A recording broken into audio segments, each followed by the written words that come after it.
Okay, welcome everybody, and thank you for coming. And a special thanks to Sam and Heather for organizing this sequence of sequence, which everybody is presenting their work. And that was initiated by Mark Kimber, which is a good idea. So we get to know each other's work a little bit, or we can embarrass each other, one or the other. Okay, so my art is quite very it's quite interdiscipline, and it touches on lots of different stuff, and you probably find either confusing or whatever. So, I mean, my initiative to say I've got this first slide up about beauty, representation, critical, uncomfortable, vulnerable, and art after photography. My work is very much informed from the 70s in Europe, and I came in 1980s to Australia, and always commuted back to Europe. And I guess my art is probably more informed through the ideas of European context. So I don't know how to. There you go. There, got it. There. Okay, fair enough. Okay, so art is a witness of a situation, and I think I look at art as a sort of interdiscipline. I think I don't get an answer by one particular medium. One or the other medium informs itself and gives another perspective to the whole of art. Now, here is the mass media grid and the individual grid. And I look at this as we live in a world where we have a mass media, and we look at that grid every day and we absorb it through social media. And then we have an individual grid where we sort of have this kind of more processed mass media grid versus the individual grid. And then we comment through an artwork about that in relationship to what we absorb. So the next is about, in retrospect, that the art has become democratized when we look back from the 70s, 80s. It's sort of slowly gone towards digital or digital imagery, and it has become much more democratized, exercised by people, by everybody.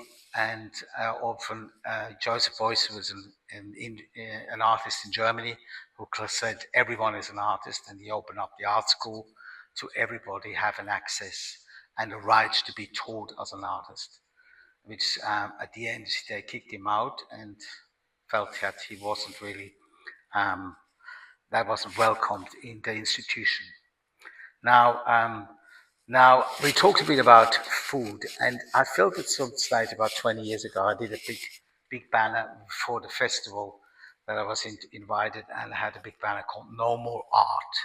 And because I think it was before we had social media, but I felt like there was a saturation, and when the analog photography became digitized, and I think the reality, there's so many more art to be sort of done. And so I made a tomato sauce, and it's called No More Art. And here is someone enjoying my food, which I've got some frittata out there to enjoy. And I felt art is a dirty word these days, and I feel this sort of saturation of other rather than the art of cooking. And so we have more and more this intervenence of have other pleasures in life than art, and art seems to be more going on to the back burner, yeah? Now, there is somebody I really appreciate, was Willem Flusser, who was actually a Czech philosopher, and he migrated to Brasilia from the war in Czech from 1968, and he was a philosopher, and he did the theory of photography and the media, the photographic universe. There's 2 books on him. Now, he saw the digital revolution coming back in about 1980s, and he gave a lot of lectures in Germany, which I'd attended quite a few of them. So, and he also thought, is language still relevant today? And I think as we go on, language will be no longer relevant. And I think we already have now digital images, which is photography. The visual image much more has replaced the language and itself. So that is his theory, and he used to call it codes, that we're going to commute through codes. And in some ways, I mean, that was done in 1983, so it's almost like 45 years ago, so that he sort of argued that in the book. It's a brilliant read, yeah?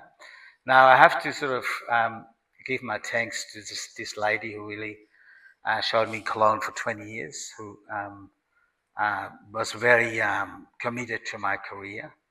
And the other one was Leonard Weinberg in New York, who also were very committed.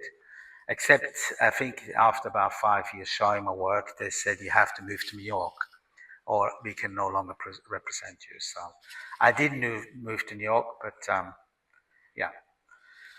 Okay, so my sort of collaboration, I've done for about 25 years with music, dance, performances, and this one was a touring show that went to about 3 continents and showed in lots of museums. At some stage in my life, I turned my back towards commercial art and got more involved with institutional art. So I worked mostly with museums and got funds for these events, and that was a way of producing art. So I show a little video clip at the end how this evolved to this kind of installation. Now there's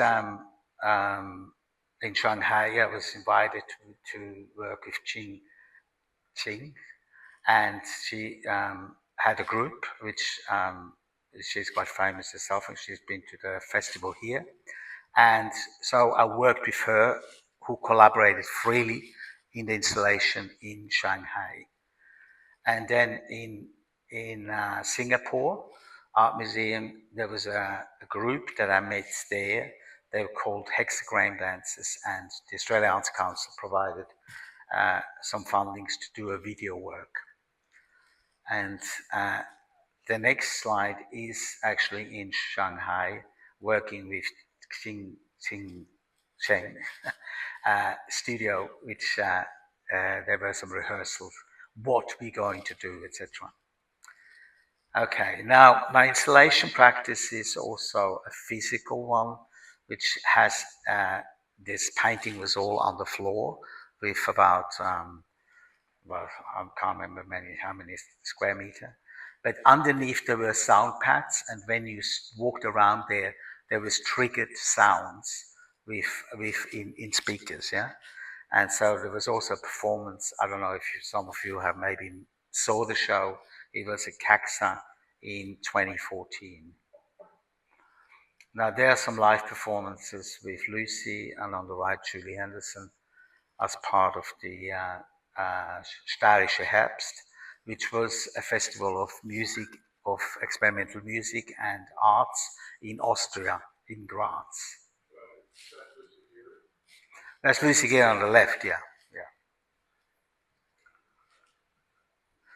And then here, my work is, because I come from an architectural background, so my work is very much based on grids and on sort of geometric forms. And here in this particular piece, I used different materials to actually achieve different results. And I call it linear reading. And it's got a sort of Byzantine information about shapes and forms. Here is in the studio of Brunswick Street in Melbourne in 91, 92, which I had a residency with Chris Deutscher, and I was working with the Australian Print Workshop in Melbourne, and they were basically panels on copper that are prepared for being etched later. And so these are some of the results, but after they go into acid bath, and then you have this kind of information. There's some other works which is here. Yep.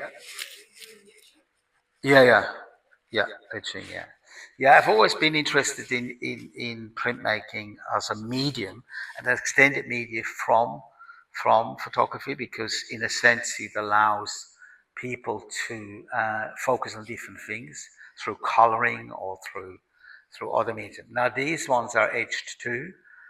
The one on the left is brushwork brush. That's a text by Ad Reinhardt from the 25 statements of art. Now, and underneath is actually a close-up of Jackson Pollock's black painting, and then enlarged. And the interest there is the patina. So we left it in the acid bath till we got into trouble because smoking came off, and it was quite you know. It's got a very deep bite, but it changes over the years. This work is about 30 years old. Now it's just gone to Perth in a collection. But on the right-hand side is on stainless steel, and it's a photograph, which is with a text that I created. Violence, violin, viola. It's a bit of a take on words and play. Hide and seek, warrior is man, desire, despair, destiny. So these panels were then etched and then printed. So it's quite a complex process because first you do an acid resist, then you basically print, then you print it, or that means it goes in acid bath, then you release it, you clean it, and then comes another film, which is the text film, and then you print that on top of the panels. So it's actually quite a process. I did that externally with professionals, so I couldn't do it on my own. Now, my painting practice is, as I mentioned before, after photography, and so I often change things. This is in a grid, like Marlon, and I kind of enjoy the pixelation and the diversity of how much you can alter through painting a particular photography. This is screen printing, and the back side is some floors from Italy, and then on top I put some ink in it and have this kind of perception. Yeah, this one on the left. This one is a poster from Switzerland from the 1950s that took my attention.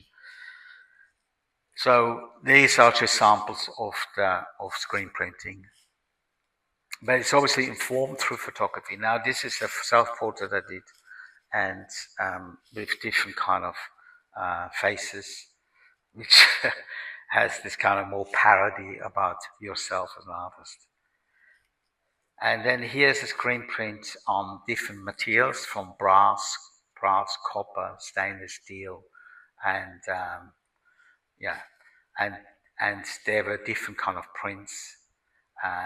Again, about 3 different prints on top of each other. But I kind of love the diversity that you achieve with screen printing from a photographic image. Yeah.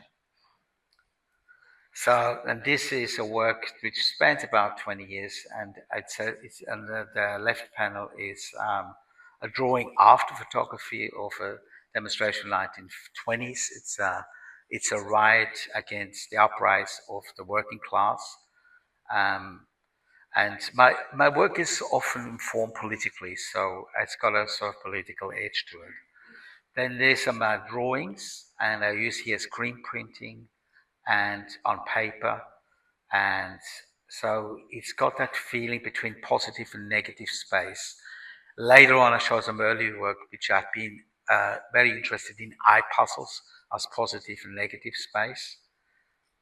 This one you probably know, it's the Ron Robertson Swan sculpture, which is outside Akka, and I've sort of took images and then put a collage to it, which I kind of like, again, this positive negative space, looking through spaces, etc. Then this one is linear fragments.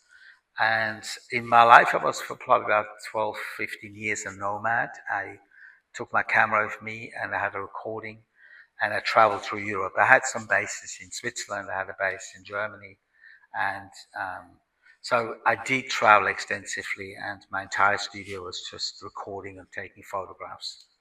Joe, could yep. you also give us a feeling of the scale of some of these images? Yeah. So most works, I mean, earlier works that are shown in installation, you saw in spaces, they're obviously large. But in photography, I work not particularly big now, because it's much more smaller scale. And some of the works which I'll mention, which comes up with these images, that's probably about uh, 80 centimeters by about 1 meter 60 wide. So that's the scale. And this one is a new work of mine, which I've done this year, which I visited a friend in Sydney, and it's her and her son. And I did it on a Ilford HD5, and I haven't used an analog camera for so long. And I have to say I had a lot of dots on it, but this one was quite successful. So it's actually quite, once you have used so many years digital, and you actually go back of rethinking is so hard. And I set it up in the sunlight where I had this really harsh light.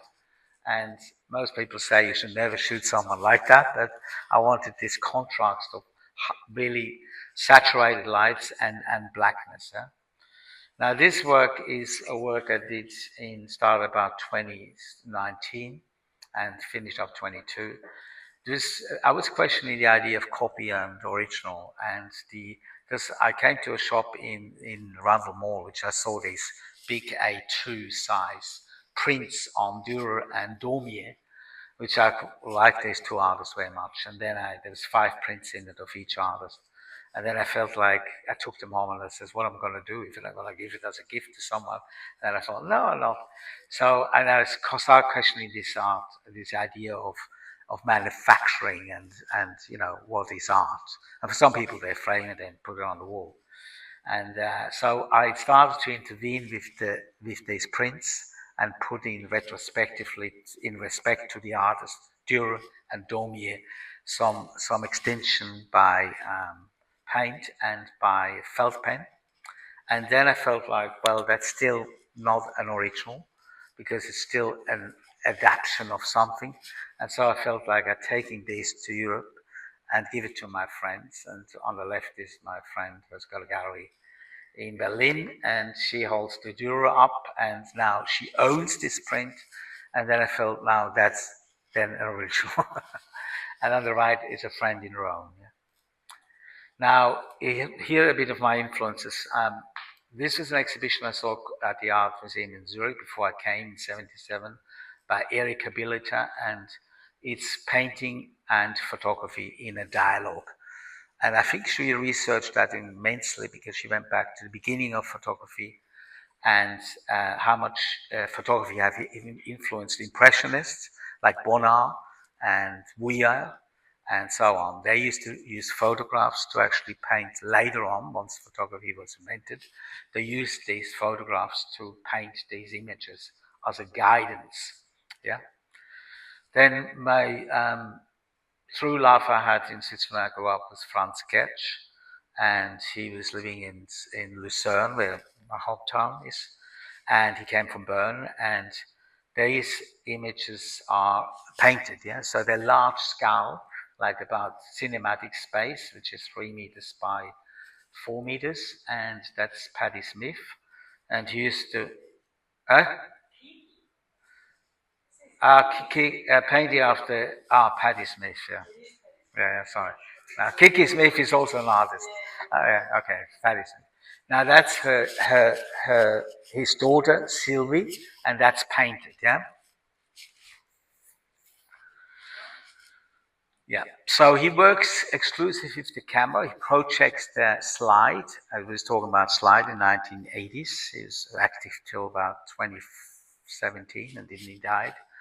And so he projected this with actually onto the canvas and the slide, and then he painted. So, and he painted quite large, like when you go close up, it's quite raw. And because of the scale, you have here again about, sort of 3 meter by 250 or something like that. So large scale, cinematic scale. Yeah, but it's not. So, yeah. It does, yeah. Now, Beuys was an important artist, and I think in Germany he's probably much more known in Germany as an artist. I guess internationally too, but in Australia, I think Canberra owns a work by Beuys. Here too, Plight, Plight, yeah, Westerveld. They own that. I mean, not the whole thing, I think. But he's done several versions of Plight. I think the original one I think is in London, which is the piano and yeah. Okay, yeah, okay.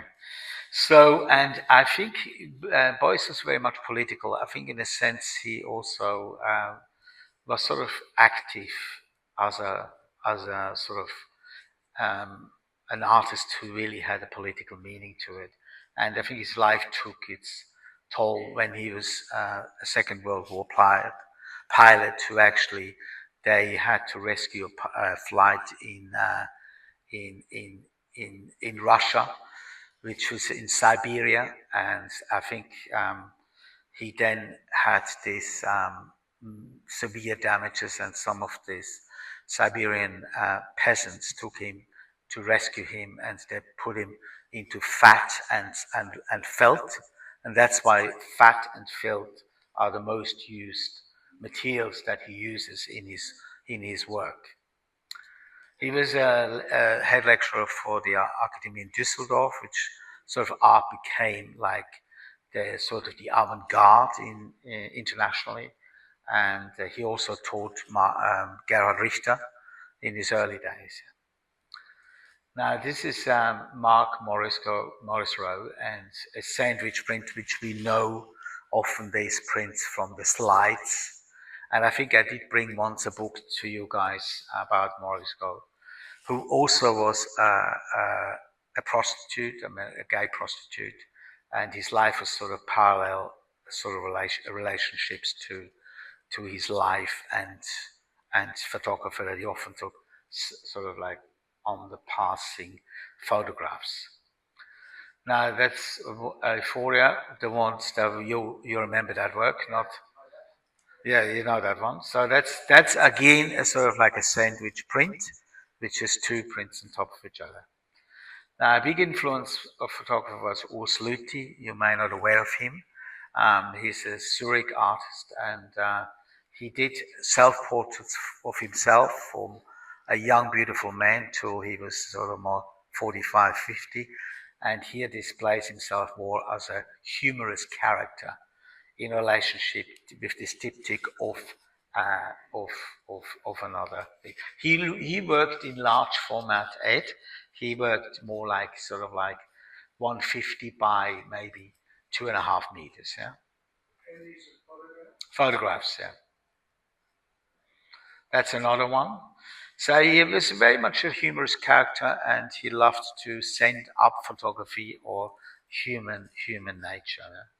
Now, this is John Baldessari, which you all know of him, and I quite liked his sort of fragmentation and his comment on photography and on different sources of history, which he obviously he sort of plays stills from movies and then tennis playing, etc.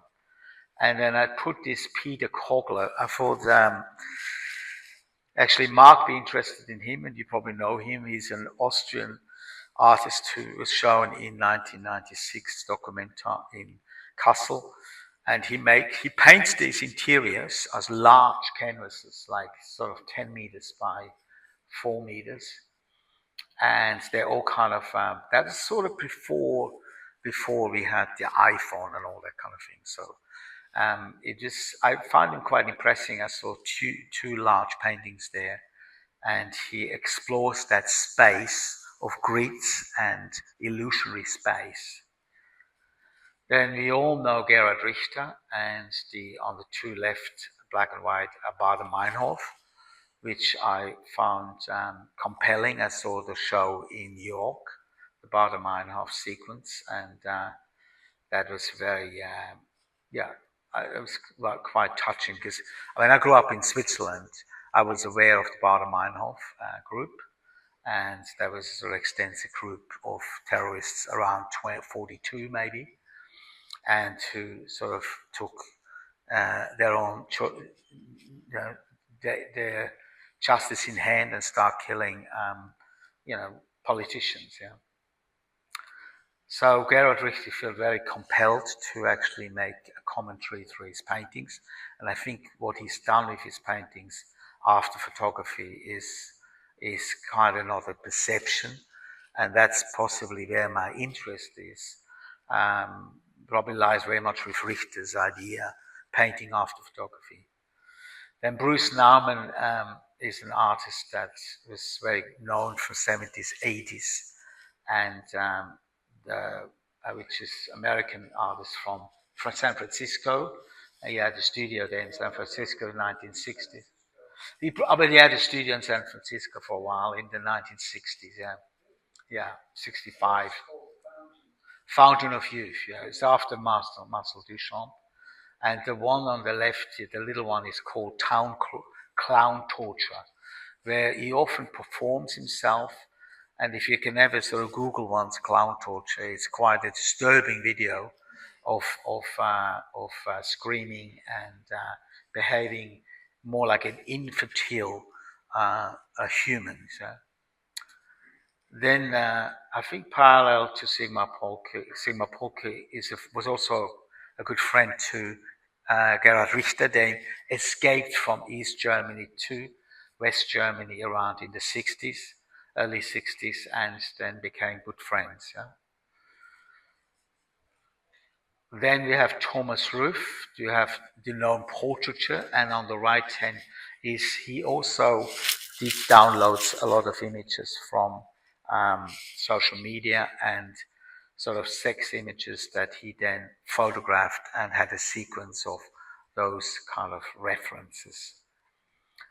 Now, this is Robert Mapplethorpe. They're not very known Mapplethorpes, but I wanted to actually show Philip Glass and Robert Wilson, which did Einstein on the Beach, which is an opera which I saw in Melbourne. It's about 5.5 hours performance.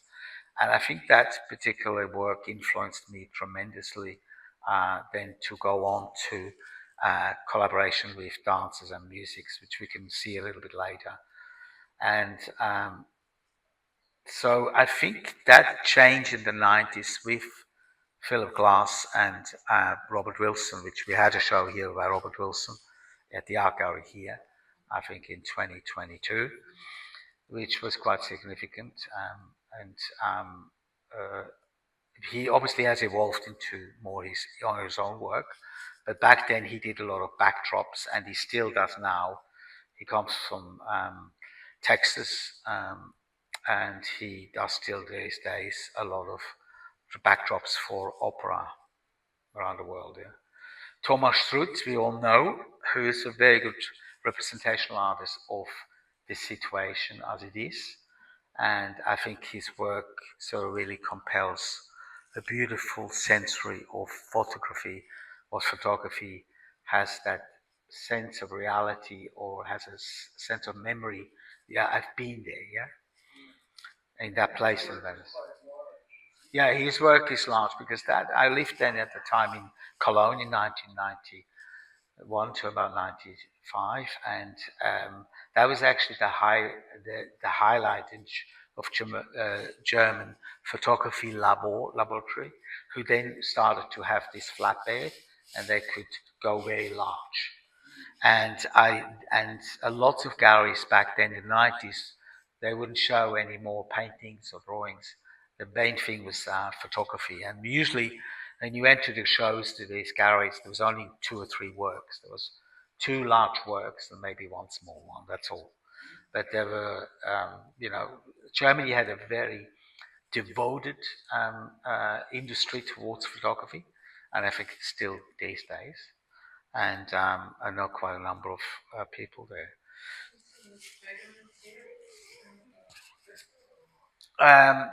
Yeah, I have seen some of it in Germany. Yes, yeah. And I mean, there's many more photographers which I could have included, but I didn't. So Lawrence Wiener is an American artist, and he works exclusively with text, and humor. So I think the Art Gallery of New South Wales has a work, which is when you go down to the new wing downstairs, you have a piece of writing above, and that's Lawrence Weiner. Now, Lawrence Weiner he often does public artwork, and he uses often the banality of the banality of our society. There is a work which I did with he did with big letters in a gallery in Zurich, which is called "On Top of the Trees." Now, I kind of like that phrasing, "on top of the trees." It also means I'm on top of the trees, yeah, and I feel on the top of the trees. So I kind of like this relationship to language, that he sort of breaks it down to just the word for what it is, rather than have any other meaning. Now, another artist that I really is Remy Zaug, which is a Swiss artist. When he worked with Herzog de Meuron, the architect, which are now internationally known, who did also the Tate Modern, and the left-hand side is a work that Remy Zaud often worked with Herzog de Meuron, doing kind of colors invention and abstracts invention to that.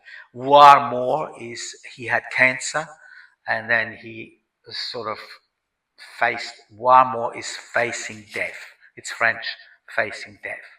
So he did a whole exhibition series of paintings, which was about 25, 24 of them, which was always the same text on the panel. It's called Warmore, looking to death. No, he's died, yeah. Then Rineke Dijkstra, I can't pronounce her name very well, is Dutch and with sort of more Slavic background, and she moved to Holland, and I found her work extraordinarily powerful, which you probably know of her. And I think she uses the sensitivity of a human, of being exposed by the vulnerability, and that I found compelling in her photographs. I've seen a whole show, and there's reasonably sized prints, about 50 by 70, and some are smaller, but they're very compelling shows. When you walk out of that show, you feel like a little bit like with Marlene Dumas, who's a painter who exposes sort of like the sex industry.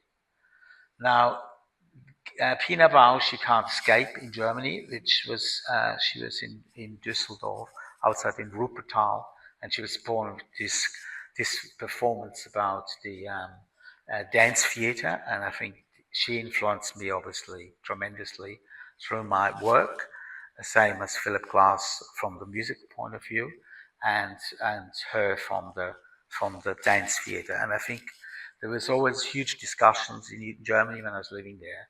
What is dance theater now? I included another artist from the 70s, Rebecca Horn, a German artist who did kinetic art, which she put a machine device and they were splashing ink around the space, which I found very. She had this kind of little hammers. It sort of hit the wall and then it spilled ink. Then you have Laurie Anderson, and I think Laurie Anderson we all know, and she's been here so many times, and she sort of really made that debut in the 1990s, really worldwide, with her amazing performances on stage, which used a lot of digital media, which at that time projections onto scan canvases, sort of like film canvases. And I think her music was sort of classified as Gesamtkunstwerk, which is obviously a reference to Richard Wagner's music, opera, that it sounds like the whole aspect of art, including everything, yeah. Now, these are two Americans that I met at Acme, and they photographed them as a witness of art can happen anywhere. And I think I had a lovely conversation with them, and then I asked them, where is the most liked work And so they showed it to me, and we went to James Tyrrell's work, which is a piece I've known for a long time. But then they kissed each other in front of that as a performance piece. So art can be an everyday thing, and I still find that is that moment of chance. Now, this is a work from 1994. When I was living in Germany, I used to go to my studio and I did not know what I was going to do, and except I was traveling a lot and I took slides. And I think my artwork was already in the slides and in the recordings. And then I started to develop this work for the Queensland Art Gallery, which I had an invitation to, and I provided these 640 slides, and they made this case. I've got a bit of video that I'll show a little bit afterwards, very short. That was the audio program, and it was done with a friend of mine in a sound recorder from Edinburgh, who then we did the samples of music over 3 weeks on a Niagara tape, which is the old-fashioned tape, and we cut and we spliced and stitched it together. And you'll hear a little bit of the sound. And then that was an installation at the Queensland Art Gallery. In the center was a sort of pigment work after one of my pieces, abstract pieces. And then you had the reveal, perceive, look, and hear. That was then painted onto the walls, and 600 slides projected onto the walls, which you'll hear a little bit afterwards. Now, this one is, I did... Hi, this is Joe Felber, and this project is called Homeland Goes Mobile. And it's created for CAXA Contemporary 2015 here in Adelaide.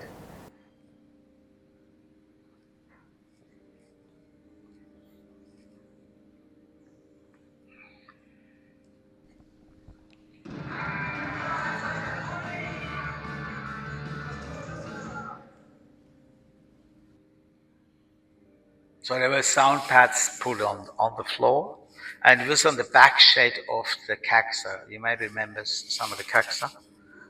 And so I created 100 posters of my files with text on top of it.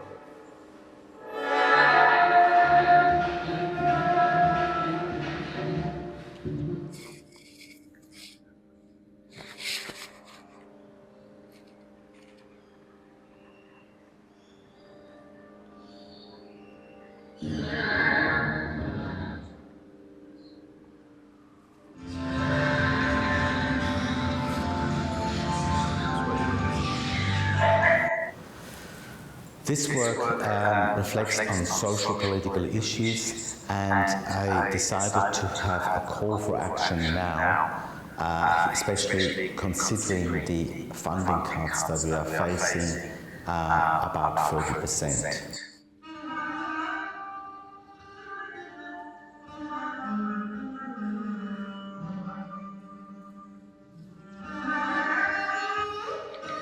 And there's some of the posters. That's an old newsprint which I found in an old newspaper of Indigenous football player, and then I put the text on top of it. Yeah. Then I've used some of the films that are sort of the contact prints, and I sort of put this text on: the artist needs to be a clown, a gangster, for his or her aesthetic, ethnic freedom, to be creative with the artistic process, the need for aesthetic education against increasing control of the economy. And then there's some of these posters, yeah. And while I was traveling in Europe, I did some street photography, and that was one of the many street photography I did, sort of around Broadway and so on. And then this one was a photograph from, which I think you've seen. One was printed, which was on etched, but I also often use some of the photography again and again in a different context. So a photography has one channel of meaning, and then if you put it in another channel of meanings, it alters this perception. So Time to Fear was about the time when we had a lot of sort of suicide bombing around, and sort of like in the early 2010, 2011, 2012. And this one is actually I did a lot of movements with my slides, and they were sort of, I went to Eyre Peninsula and found these canola fields tremendously beautiful, and so I actually brought in some text, which is kind of confusing, but rather than make sense. So it's poetry versus landscape in motion. Then this one, I think you've seen another version of it, this is a large photograph. That's about 1 meter 20 by about 40 50 centimeter maybe. And this is a time sequence, which is a lapse of, which was in the Natural History Museum in London. Yeah. And then that's just a ripped off poster, which I then sort of painted with things my face and Terrorist Man, yeah. Then this one is a sequence of how I made this work, and I think you've seen a print at the end of it. I projected that photograph I did in New York onto these plywood panels, and then I painted them, and that's on the top right hand side is the plywood drawing, which then I photographed, and then I used it as a photograph afterwards with a homeless man crossing that space, and then you had some color panels on top of it, which I show here a little bit my practice in terms of how I change and alter these informations. And I see art or photography as a form of information, and that alters the perception through change. Yeah? This is a work, it was very much a tribute to Sigmar Polke's work, which is based on dots. And I actually had a photograph of Marcel Brodhaus on the left and René Magritte on the right. And they passing a hat, which is actually, I picked that up as a postcard from a Belgian gallery at the Basel Art Fair, which I really liked that photo. And then I put that text called invent. So the idea of inventing is obviously very important as an artist. You have to invent all the time. And here you have, I felt like I needed to put my paintings on the floor where you walk on the paintings. I wanted to have that experience and have that sensitivity of having that perception of walking on the painting rather than looking at the painting.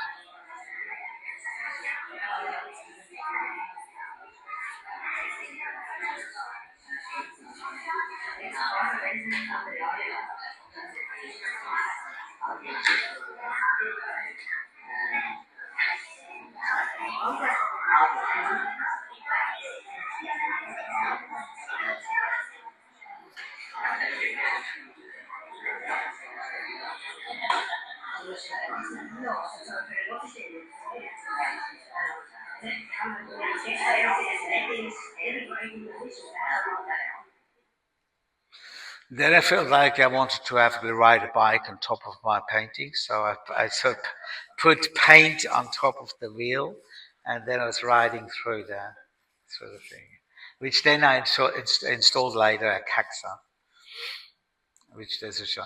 Then I invited some people for that show, and I knew this young actor, which was at TAFE at the time, was in first year, and there's a very prominent actor, so I invited him and some of his other ethnic friends to join us as a sort of like an ethnic group in the context of multiculturalism in Australia, which they were writing things, and was a performative element within the context of the exhibition.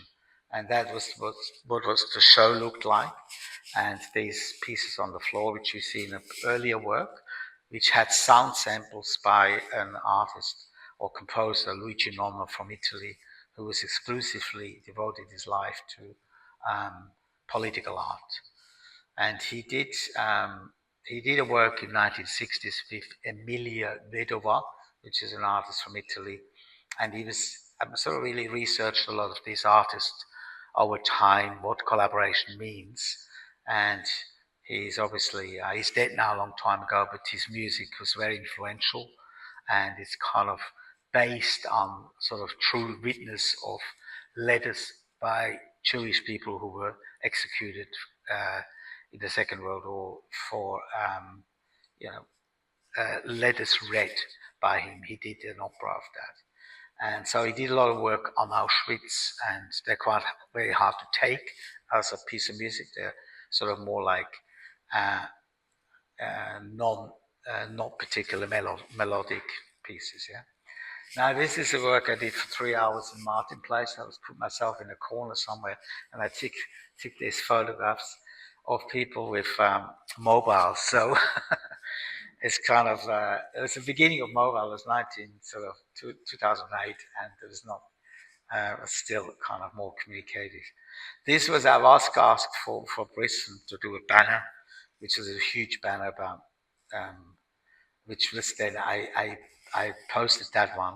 It wasn't accepted, but never mind. And then I did, at 2016, I was invited with Paddy Shahadi at, she was just opening the gallery, and I did a work based on photography, on analog photography, disappearing, and basically sort of criticizing the fact that digital photography started to become dominance. And I did this a short little video. So it had that sounds of one piano tone, yeah, and then they were ripping up these pieces of black and white photography. Yeah.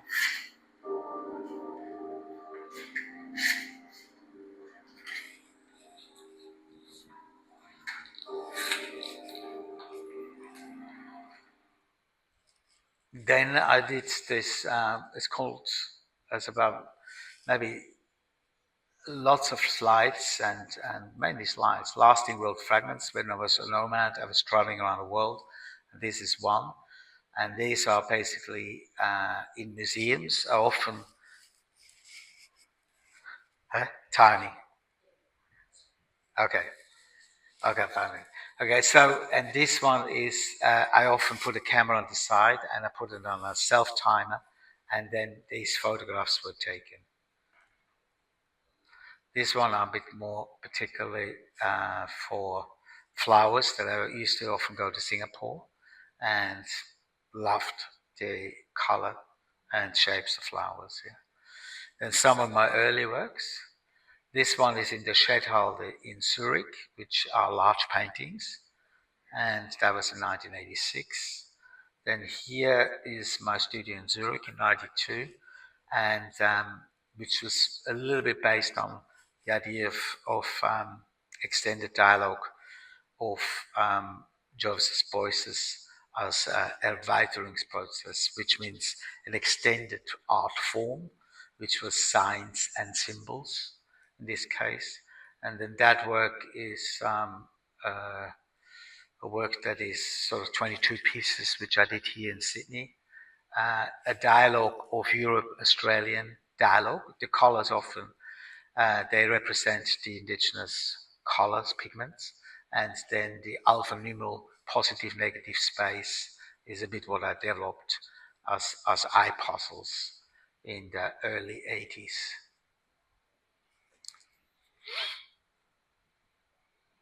This is more representational. They are big, yeah. That's my really early work, so, and sort of extended across from my early upbringing in Switzerland of concrete art, which is very much the hard edge.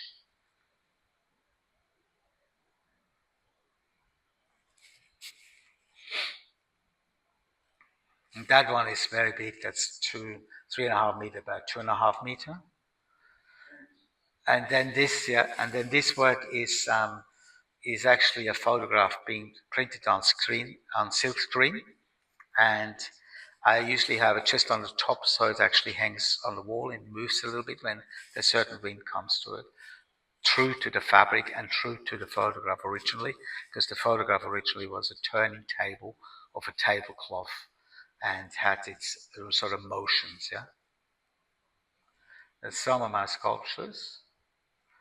And this is the Sour Beer House residency, which I invited 25 people, and they could comment on some of the indigenous designer that I invited, Bronwyn Bancroft, to do a design.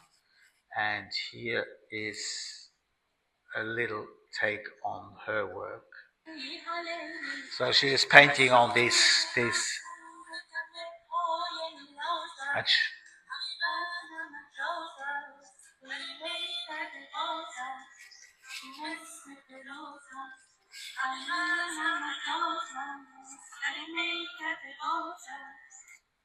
Well, with this project, I felt more like I wanted to go more towards community, and that's probably my latest. So like the last maybe 8-10 years, I more and more go towards community, which I'm engaging with, and also feel there's a sensibility about different culture in a multicultural society, and since we are growing very fast in a multicultural society, and this one is a situation which I had on the left. I installed an opening set for a drama, and then I did a painting after Caravaggio. So I'm dealing a lot more with the idea of historic references as well. And this is a bit like a parody or satire towards social media. Hello, handsome. And then there's some more of my latest large works. They're about 8 meters by 1.40 meter, this one. And it can happen to anyone. So they're like fragments and sort of references, which were once shown at CAXA, which I recycle. That's called Ghosts and Monsters.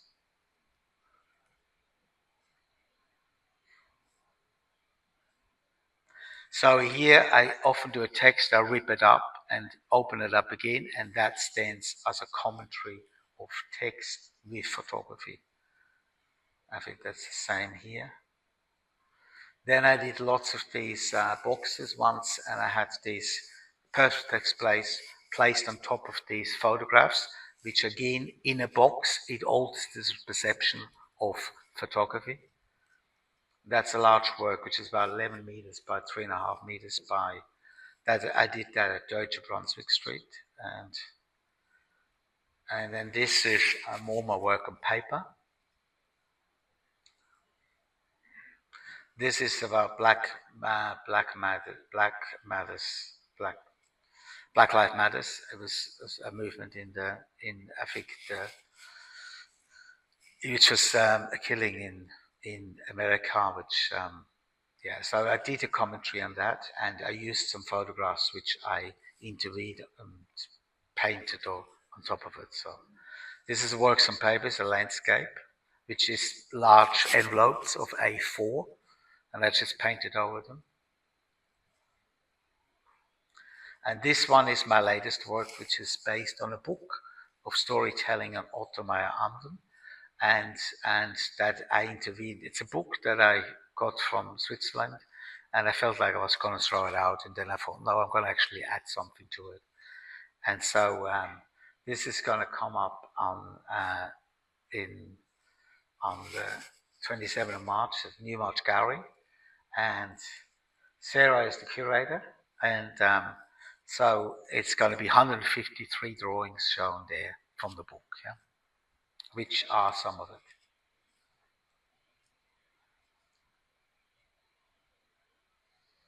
And in 27, I got the retrospective in Sydney.